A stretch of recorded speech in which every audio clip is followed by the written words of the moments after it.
You're listening to the Pulled by the Root podcast. Hello, everyone. This is Heidi Marble, host of Pulled by the Root podcast. I am really excited to share this episode with you. Author Gabrielle Glaser is simply a brilliant and brave human being. She is a journalist who wrote the most incredible book called American Baby. It is about the shadow side of adoption told through the story of David and his family. It is a compelling piece of work. I love how our conversation just dove into all these different areas. She has such a deep knowledge base about the history of adoption. I learned so much during this episode. She is just a fantastic person, and I hope one day I get to meet her and just give her a big old hug. Enjoy. Hello, everyone. Welcome to the Pulled by the Root podcast. I am actually overjoyed and didn't even sleep last night thinking about being able to interview author, actually New York Times bestselling author, Gabrielle Glaser. She is an accomplished writer. She has multiple books, and I would like to read you her bio and then tell you how I discovered her. Gabrielle is a writer who challenges the conventional wisdom on subjects that broadly touch people's lives. Over decades of work as a journalist and author, she has examined how accepted practices in one era had unexpectedly and often devastating consequences in the years that follow. She believes that sweeping historical trends must be explored through the stories of the lives of the people who are most deeply affected by them. To fully investigate the story, she tells an American Baby. She interviewed sources and visited archives in dozens of states from Oregon to Florida, as well as France and Israel. In her previous book, her best-kept secret, Why Women Drink and How They Can Regain Control, was a New York Times bestseller. It looked at why women's consumption of alcohol has risen so sharply, how the 85-year-old faith-based program of Alcoholics Anonymous can be harmful to women, and which evidence-based treatments can help those who drink too much. Her work on mental health, medicine, and culture has been published by the New York Times Magazine, the New York Times, the Daily Beast, the Washington Post, the Los Angeles Times, the Atlanta, and many other publications. She has appeared on many national radio and television programs, including NPR's Fresh Air, All Things Considered, The Brain Lair Show, NBC's Nightly News, ABC's World News Tonight, to name a few. And to top it off, she studied at Stanford University, where she received both her bachelor's and master's degrees in history. She grew up in Oregon and lives in New Jersey with her husband, and she has 3 wise daughters. So Gabrielle, wow. First of all, how I discovered you, I got a ping on my phone on a Sunday morning, and my friend Marilyn from the East Coast said, Heidi, oh my gosh, turn on your TV. There is a story on CBS this morning about adoption. And I instantly did that, and I was riveted and pulled in by the story of Margaret. And that led me to you, and you were so gracious to respond. And as I have sunk into reading your book, I thought it'd be really powerful to just condense a few of the endorsements that were on the back, because I think this nails it. Through powerful empathy and tireless reporting, you are shattering the myths surrounding adoption. The grief is just not acknowledged by society, and your book is such a powerful, powerful story about all of that. And I wonder, Gabrielle, if you could just tell us how you came to write this book. I think it would be really important for people to know the history of how you got on board with the whole shadow side of adoption. Heidi, first of all, thank you so much for that incredibly generous introduction. It was very, very warm, and I'm just delighted to be here, and I'm honored to be your guest. So thank you so much for that. I really, really appreciate that very, very warm welcome. But to answer your question about adoption and how I came to write this book, I had been a reporter at the Oregonian in the early 2000s, and I was very intrigued by the way people in the Pacific Northwest create families. They might be a little bit different than in other places. There's a lot more, as you know, because you live there yourself. It's a very progressive environment. And I started covering adoption, transracial, international adoption. I started covering surrogacy. So I was firmly rooted in the notion of different ways of family making. And in 2007, a story crossed my desk about an adopted man in Portland who needed a kidney and was getting one from a close friend. And it was a pretty standard story about a kidney donation from a living, donor. But when I went to meet the man who was going to receive the kidney donation, his name was David Rosenberg, I was really swiftly taken by a very different side of the story. Here was a man who was a transplant himself into a family to whom he was not related. He was receiving a kidney transplant from a friend. And he told me almost within minutes of sitting down that he hoped the story would go viral and that his birth mother would see it and recognize him as her son.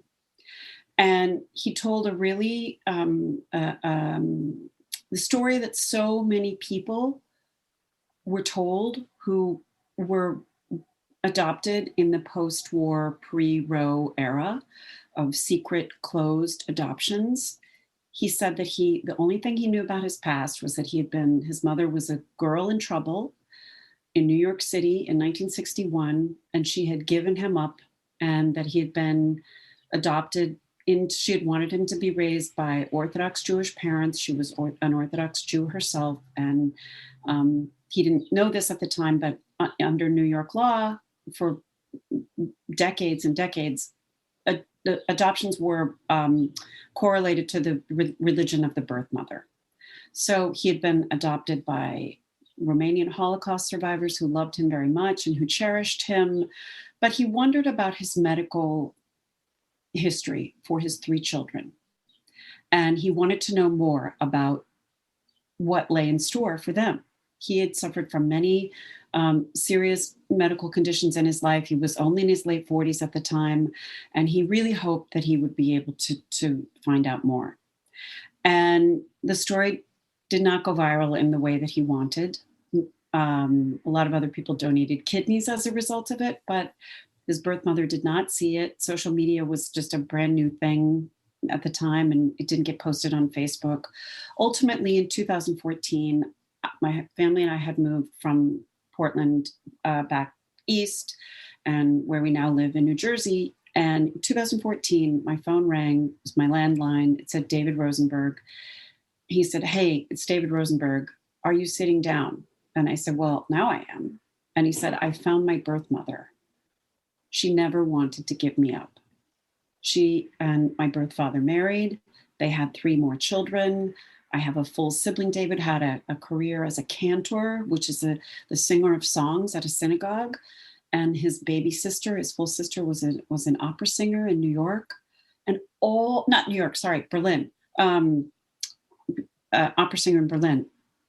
All of these details of this life that he hadn't had, of the family who had borne him, suddenly flooded his beliefs about himself, his narrative, the narrative of having been quote unquote given up, the narrative of his mother being in trouble, somehow the idea that he had been an inconvenience, that she didn't want him and therefore placed him for adoption. All that turned on its head. And as someone who had covered adoption and understood the Brer foundations of it, I was so drawn by what had happened in the 52 years since Margaret Earl Katz, David's birth mother, had surrendered him for adoption, and between their reunion. What were the social, political, legal, religious, familial barriers for that mother and son to have been separated all that time. And what did that mean for the millions of other adoptees and their birth families in the United States at that time, and the legacy of it? So that's what it's a long answer to your question, but that's what drew me to this topic. First, it was the narrative, but then it was the social fabric of what had dictated that separation between those two people and millions of others.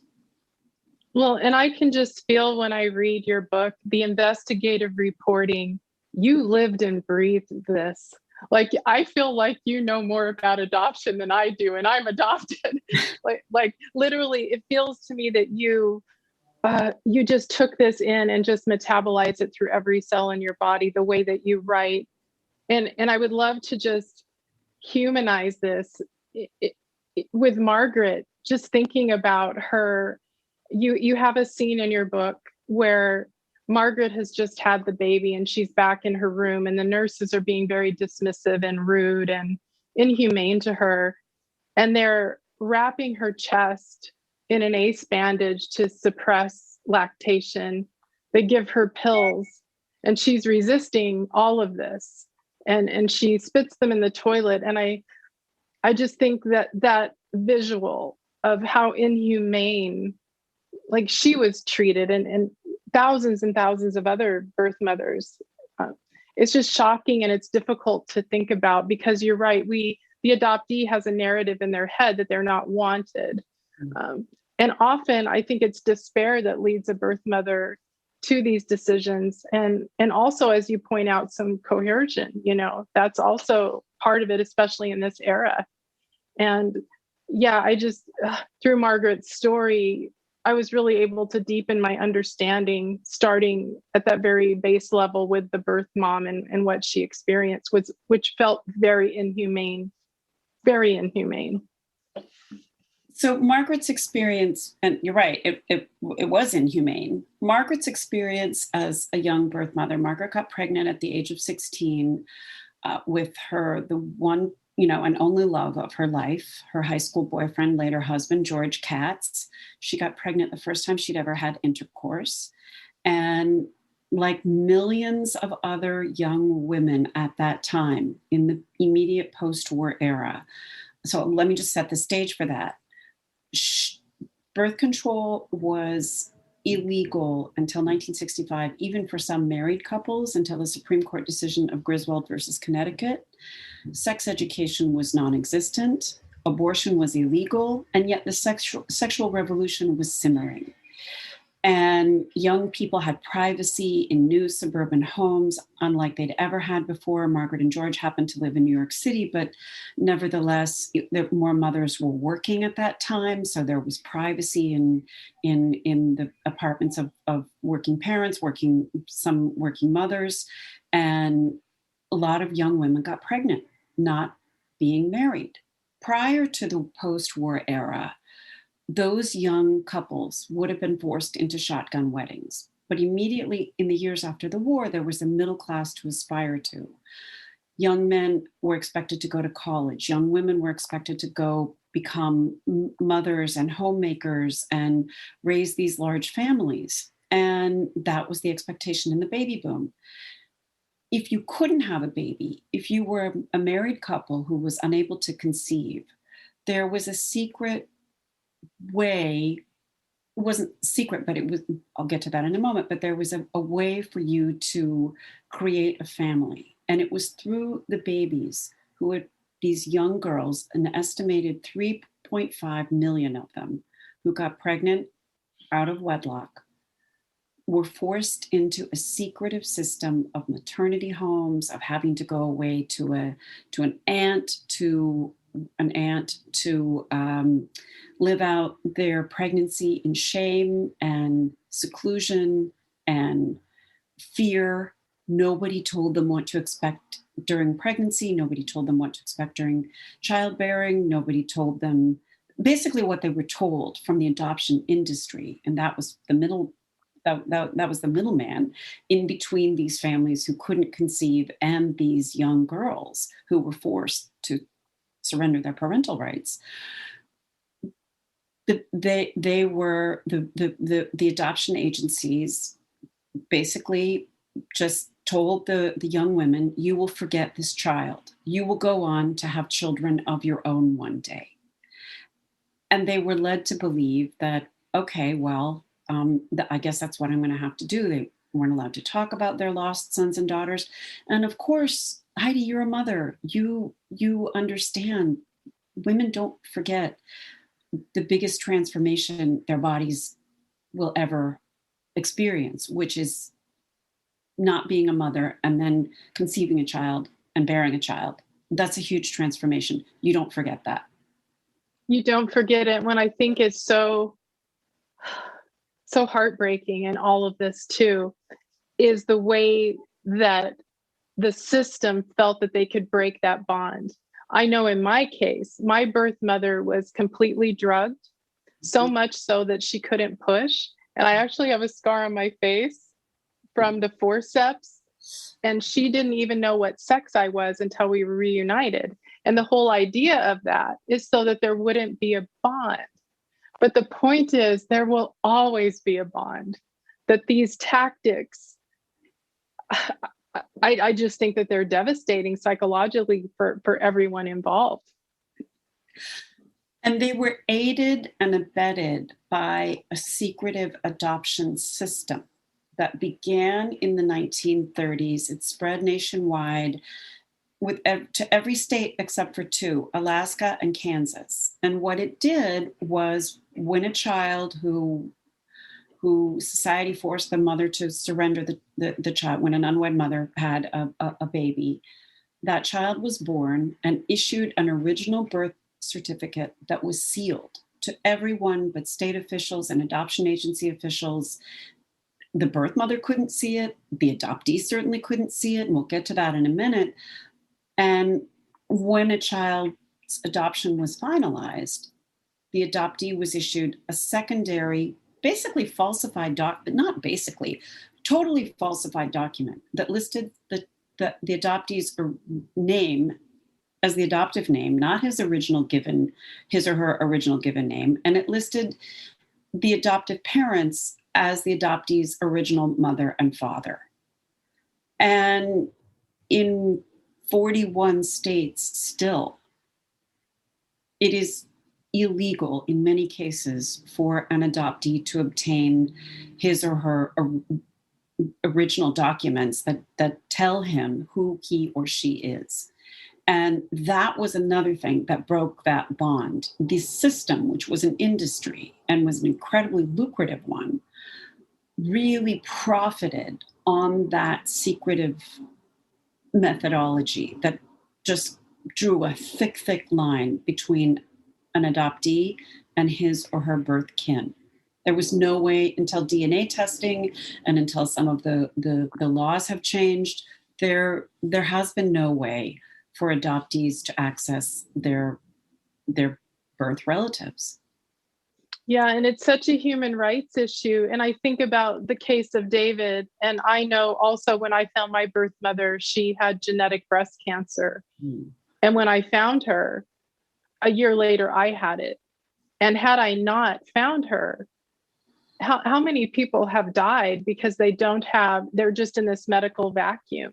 And I think, how different would so many lives be, including possibly David's? We can only assume. But it just feels so wrong that is not available to us. And I think a powerful line that was in your book is, there's a closed door between the parties forever. Mm-hmm. But luckily with DNA and other avenues, adoptees have been able to reunite with family, but a lot of times they find a headstone. And that's a very difficult reality as well, because searches can take a long time. And DNA, for David, it was an incredibly helpful tool. And for so many millions of others, I know hundreds of thousands of people, it's also a helpful tool. But in my opinion, it does not obviate in any way the need for adoptees to be able to obtain the human and civil right of the piece of paper that tells them who they are. First of all, not everyone has relatives who happen to have $99 or $159 to take 2 or 3 different DNA tests.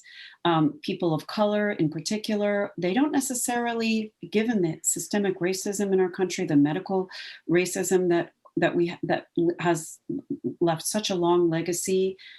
Henrietta Lacks, of course, forced sterilization, Tuskegee. There are not a lot of people who are of color just say, oh, I want to send my DNA off to a big tech company in California and see what pops up. It's not something that people universally trust. It doesn't matter if you're of color or not. It's not something that people universally trust. So it's completely the luck of the draw. And in David's case, he was extremely fortunate to be able to find a distant cousin who was incredibly skilled at genealogy to be able to link him with Margaret. But Margaret, at the end of the day, just getting back to that story, Margaret, as a 17-year-old girl, did everything she could. She and George Katz did everything they could to try to keep the custody of their son. And at really the last straw, they planned to go elope and get married. They were not of legal age to marry in New York at the time. The age for women was 18, and for men it was 21. So they had arranged to go elope in South Carolina, where they were both adults, but they hadn't been able to save the money in their teenage jobs to go do that yet. And a month before Margaret's 18th birthday, David was still in foster care. Margaret and George went to see their son. He was 5.5 months old. They were granted a half an hour visitation right. Margaret was sequestered into a room alone. Social workers had badgered her throughout her pregnancy and throughout the first 5.5 months of David's life. And finally, they threatened her with juvenile detention. And that was, for her, the last straw. And it wasn't an idle threat, because until 1971 in New York State, it was actually illegal to have premarital sex. So Margaret's shame at having born a child out of wedlock, having shamed her Orthodox family, been really scandalized by this pregnancy that was unplanned, she didn't have a leg to stand on.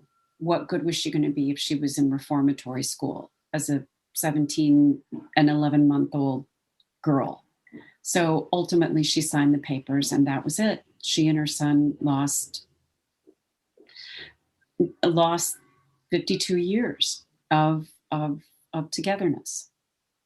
And that story is just a stand-in, like your story with your mother, for all of those years of wondering, in Margaret's case, what happened to my son? Is he happy? Is he thriving? Where is he? She was told that he was going to be adopted by diplomats. Nothing could have been further from the truth. He was in foster care for several more months, ultimately adopted by this couple who loved him very much. But he first went to one family that rejected him after 11 days. And David was told that his mother was an aspiring scientist. And really, as I said earlier, was made to sound as if he was an inconvenience. Maybe she was going off to medical school and had better things planned than a baby when she was 17 years old. But in fact, he was wanted and cherished and loved. And the only thing that Margaret believed that she could do as a mother, as a nurturer from afar, was to call the adoption agency in New York called Louise Wise Services. You may remember it because it's the same one that separated the identical triplets and twins. And the one thing that she felt that she could do was to pass on all of the medical family history that she had from both sides of the family. And when she and David reunited, she was shocked to learn that he had never received one single message his entire life of the years during which she had left word about diabetes, about gout, about different cancers, all of which David had diabetes. He had gout. And he ultimately died of a lethal form of thyroid cancer. But who knows what the cascade of illnesses prior to that diagnosis, what had he been able to prevent diabetes as a kid, had he known that he was at risk for it, who knows what would have happened. Look at your situation. What was it like for you as an adoptee to go to the doctor and have a medical form asking for your family history on both sides? What was that like for you? It was hell. It just confirmed that I was other than, there was not a box for me to check. It was if I just appeared out of nowhere and my history wasn't relevant and it was shamed in my family. Questions were, it's you're fortunate, you were saved. That was the narrative that was going on. And so I suppressed my own needs to know until I could no longer suppress them anymore. And when I had my son, that's when it became overwhelming to find. And it actually destroyed my relationship with my adopted mom, who was very important to me. And I think that's why these conversations and books are so important, because I think the more people understand about the trauma and the needs surrounding all parties, that if you choose to adopt a child, there are special things that you need to be aware of. That child is coming to you traumatized, and that lives in your body. And I am just now becoming aware of this at 55 years old. And now that I understand, I actually can rewind and see how that constant fear and anxiety that moves through me, it has an origin, and that origin is the wound. And, you and I discussed too, the just disenfranchised grief. Mm-hmm. And I think why your work touches me so deeply, and I don't mean to get so emotional, but I feel like you're an ally. And I feel like having someone like you, so passionate, so versed and educated in these issues, saying, wait a minute, this is not okay. You didn't give up a child, but you feel this so deeply. And that's what we need. We need society to say, oh my gosh, as you said, we can't have a smooth narrative. That smooth narrative is not telling the truth at all. And I went on a rant there. No, you didn't. And it's really powerful and important to be able to hear your voice, all adoptees' voices, birth parents' voices. The adoption narrative that we have been presented with in this country, that we are still presented with. I was just talking about this the other day. There was a movie that came out just a few years ago called Instant Family, where Mark Wahlberg and Rose Byrne adopt children from foster care, and they're sort of angry that they're not, happy with their fancy Christmas presents. I mean, it was just, it was, I couldn't believe that in 2018, we're still facing that story that is presented as the following. Your birth mother couldn't keep you or didn't want to keep you. You were placed into an adoptive family because she loved you so much that she wanted strangers to raise you. And everything is supposed to be better in the home where you were adopted, because there are two people who really wanted to be parents, and everything is fine. And we're going to put a really pretty bow around that whole paradigm. And nobody should ask any questions, least of all the adoptee. And no one seems to recognize, because we have this, as you said, this rescue narrative, this saviorism going on in so often when we hear adoption narratives, that it's completely overlooked that the adoptee's life began with loss. The adoptee's life began with rupture. Think about your mother. Your mother wasn't allowed to hold you. She didn't even know what sex you were until you found her, 30 some odd years later? Yes. She thought you were a boy. She did. And I'm sure that you were loved and cherished, but it sounds to me by your adoptive family, but it sounds to me that, like many adoptive parents, and I don't mean to speak for them, but let's just put it this way. In the years after the war, in this post-war period that I write about in the book, the impetus was on providing families with children, not providing the best home for the baby. It was about making sure the adoptive parents were satisfied. It was about their wounds in being, in many cases, unable to conceive children of their own during a period in American history when that was the most important thing. As Betty Friedan wrote in The Feminine Mystique, the only way for a woman to become a heroine was to have a child. And if you couldn't have a baby in that period, you were really suspect. My empathy goes to adoptive parents as well.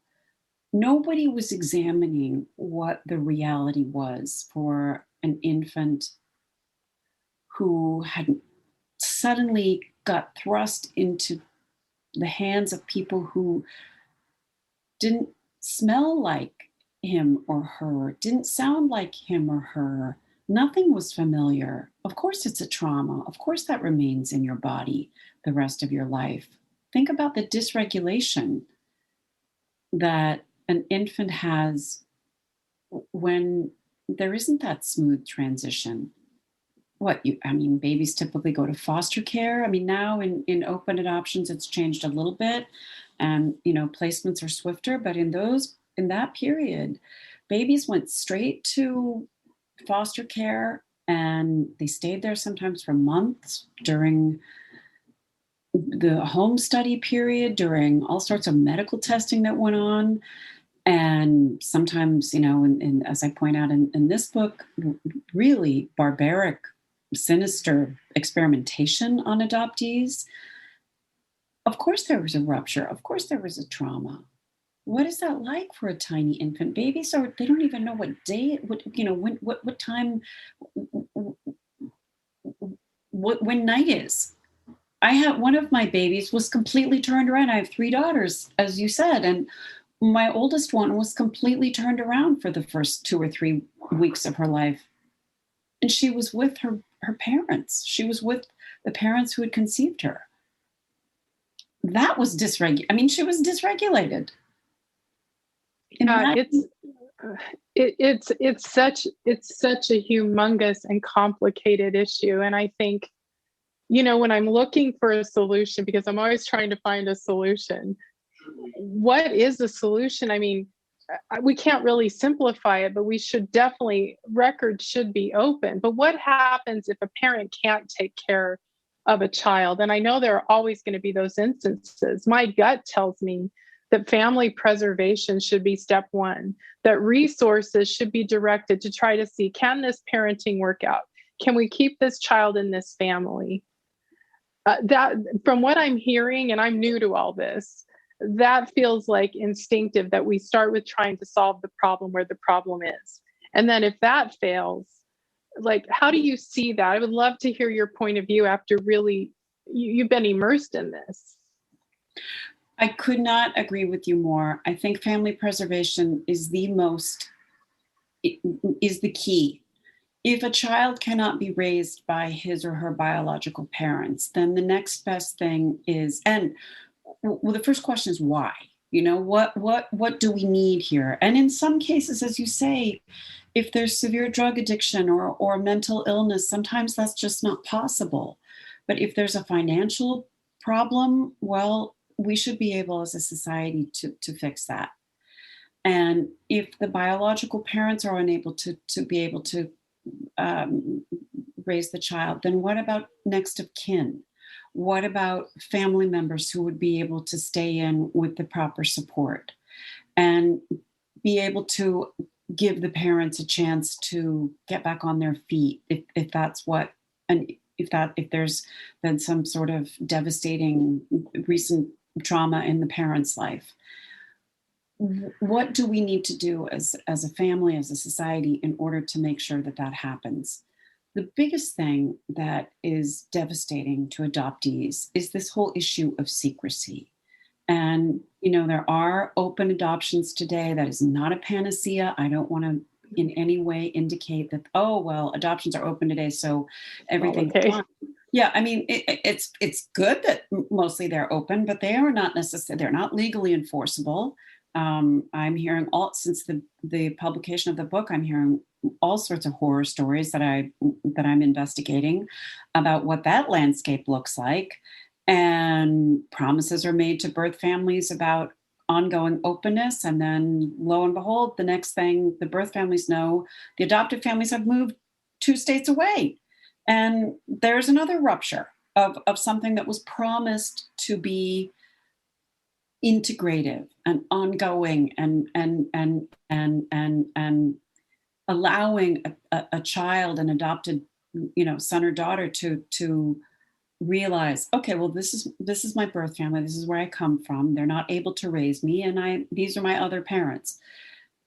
Allowing a child to integrate that at an early age is incredibly important.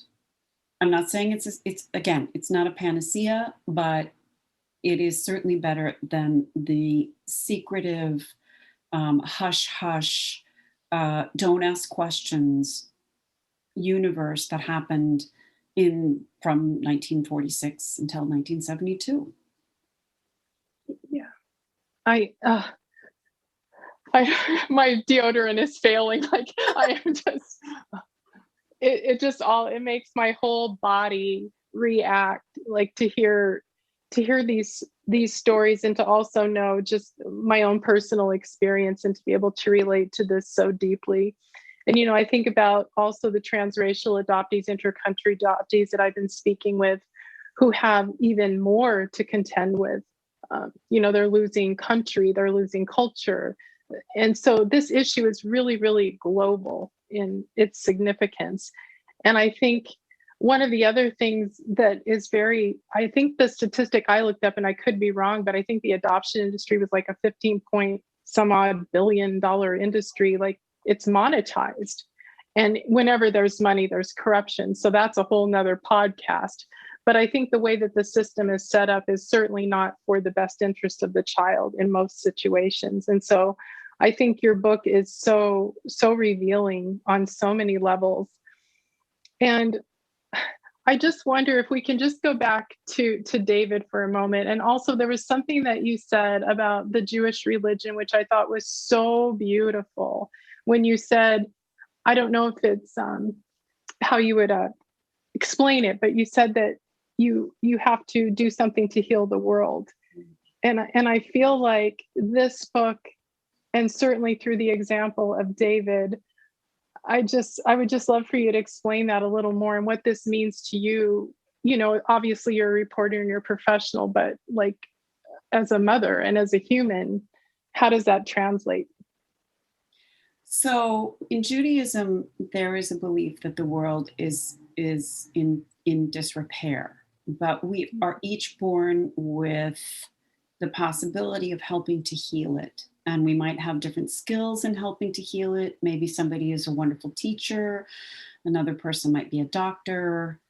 And David was incredibly engaged in his community. He was very much an active clergyman. He counseled people. He performed weddings and funerals, and he sang. He had a voice that was just transcendent.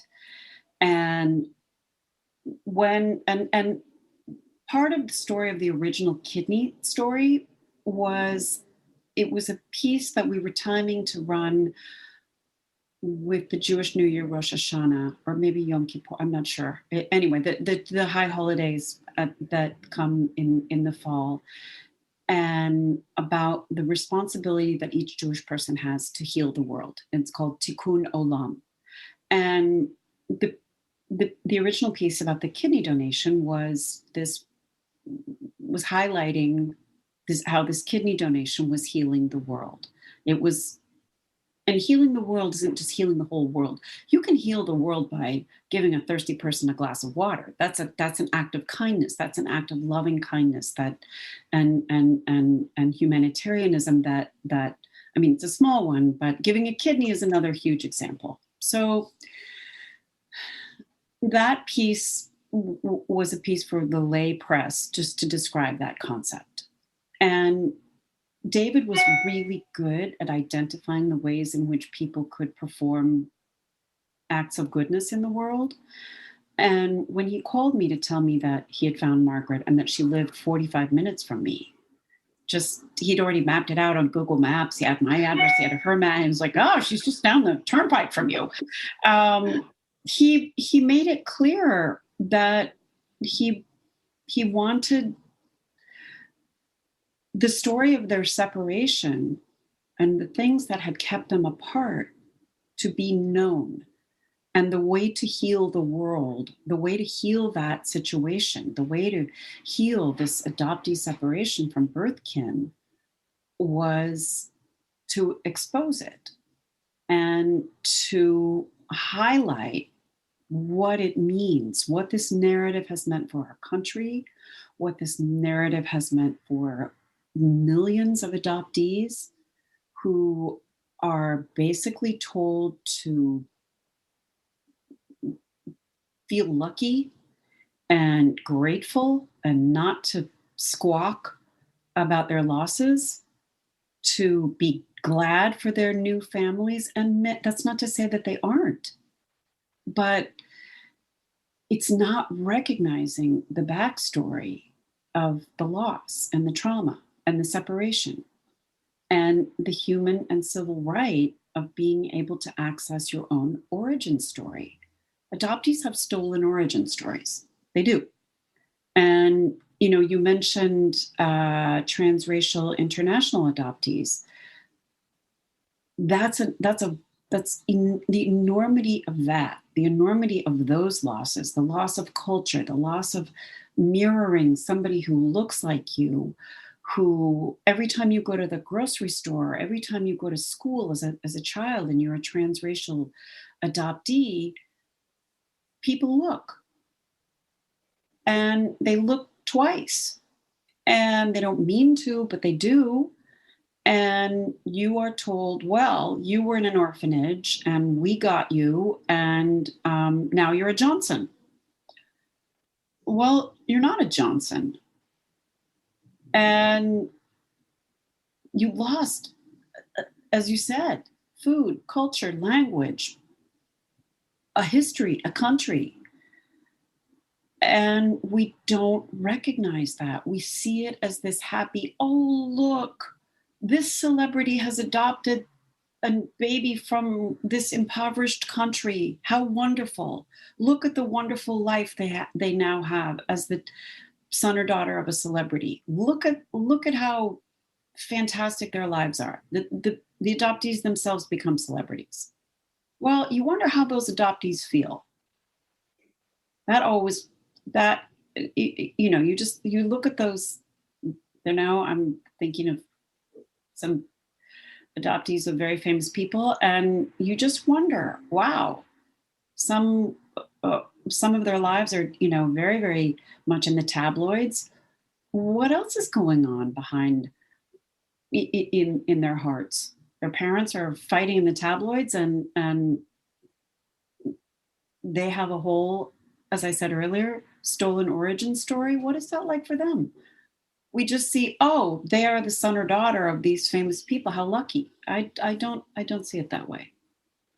Yeah, I don't see it that way either. And I think that I've been talking to adoptees from all over the world and helping professionals and original families and also adopted families to try to have communication and open dialogue so that there can be more understanding.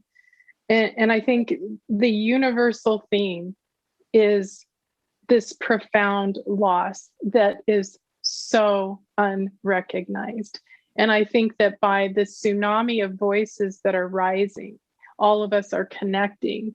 People like you coming in with these, incredible stories and professionalism surrounding balance and journalism. And this is so needed in this community. And I just want to say thank you so much for that, because what a gift to be able to have this book out in the world. And it is going to be one of my treasures for sure. And I wonder, as we're beginning to wrap everything up, is there anything that you would like to say to hopefully this broad audience that is listening in? You know, how can we further wake people up and open the eyes of understanding? Because these are difficult conversations. You know, there's automatically defensiveness, I think, and it's just like, can we just listen? I know it's not that simple, but it feels like it should be. Well, one thing that I can definitely say is that it's important that people know the history, of course. It's important that people understand that adoptees are cut off, divorced from their original identities in 41 states. It's important to understand that in this moment of national reckoning over past social injustices, this is one that is ongoing. The legacy of it is persisting in some of the largest states. California adoptees have no right to their original birth certificates. Washington adoptees do not either. Texas is about to have a huge, there's been a huge groundswell there. The House side adopted an open access bill for adoptees a couple weeks ago, 144-1. That's going to the Senate. And so for anybody listening in Texas, call your state senator and offer your support for this bill. Maryland just slapped one down. Maryland is a progressive state, a progressive blue state. And adoptee rights activists there were not successful in convincing legislators to pass a bill that would allow them to obtain their documents, their original documents.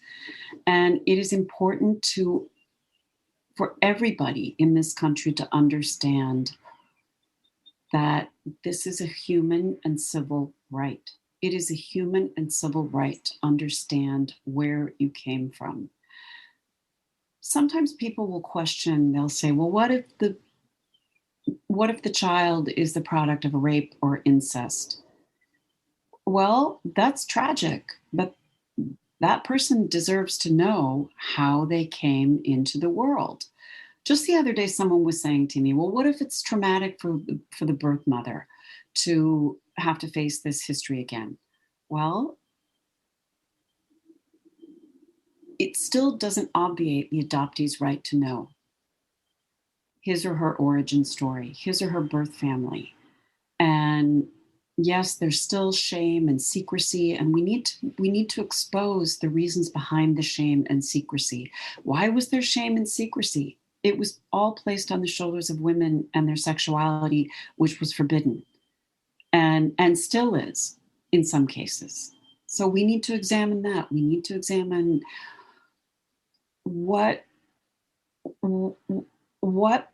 our past prejudices have led us, how they have led us to act today, and how we can change that. We have a lot of changes to be making in this country. And so beautifully said. So beautifully said. I think it would be just incredible to just revisit David as we end. And I know he's gone now, but what did it mean for the two of them to know each other before he left this world, so that people can understand that these choices can lead to significant healing as well? So David was dying of a lethal form of thyroid cancer when he was able to reunite with Margaret and his baby sister, the opera singer, Sherry.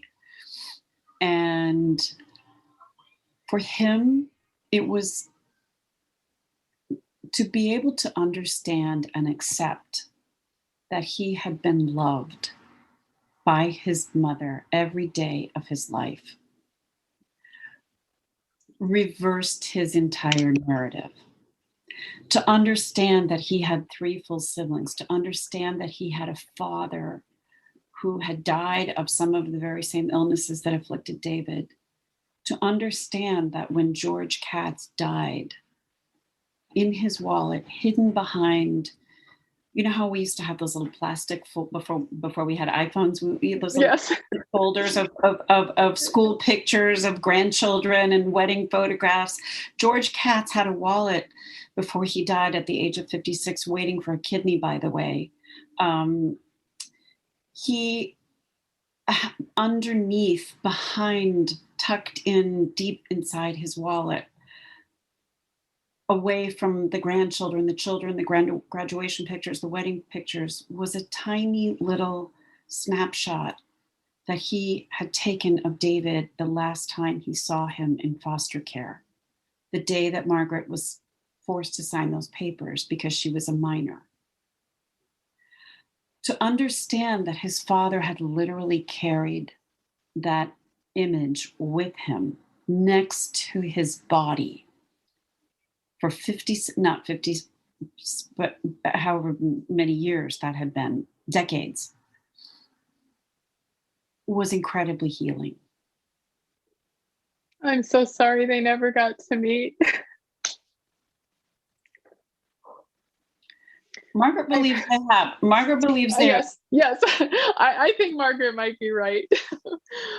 Oh, this time with you has been such a gift. Thank you for sharing when you're so busy. Your book, American Baby, A Mother, a Child, and the Shadow History of Adoption, it's a must read.